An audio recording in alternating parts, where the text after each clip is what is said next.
The city of Boston also did something that I think was really innovative. They had language in the RFP where they also wanted to support an equitable recovery. In our partnership with Heart and Mind, we were able to field a study of about 3,000 likely travelers across North America and 1,000 local residents, really looking at existing opinions about the city, and, some of what we found was that, the city's well known for the obvious thing. But as we really started to dive deeper in terms of looking at everything from consideration sets to favorability, those sort of more deep-seated opinions of our city, what we found was that, if you were white and had been to Boston and had had a great experience here, you thought of it as being the last stop before Shangri-La. And if you were Black and hadn't been to Boston, not only were you likely to view the city as either unfriendly or perhaps segregated or even racist, you oftentimes, knew someone who had had a bad experience here.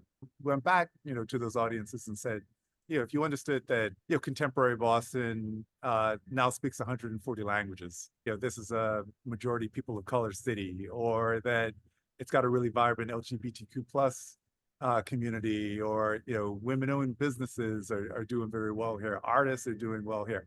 Their interests really were piqued, and so in having that research, it really allowed us to be able to go back and make a case for present a version of the city that really embraces 23 neighborhoods. Sort of a refreshing reintroduction to the city. And in many ways, I think has really helped to fuel our competitiveness, not just as a tourist, a leisure tourist destination, but has also helped support other industries. At Proverb, we really focus on, the things that make cities great, and so that's everything from, commercial real estate activity to, anchor institutions to the narratives, that cities use to win, compete, and thrive.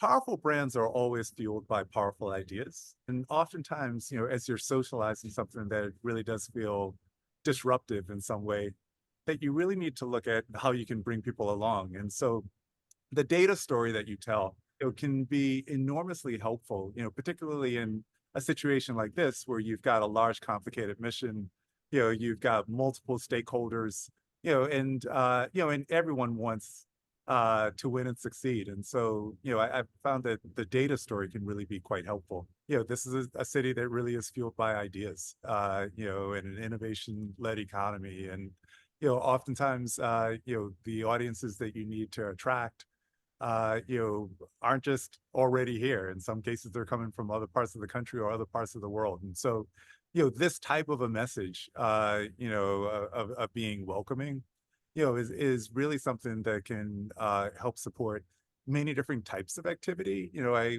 wanted to just sort of reiterate, the point that's been made. Tourism shouldn't feel like something that's being done to you. It should be something that's being done, with and for you.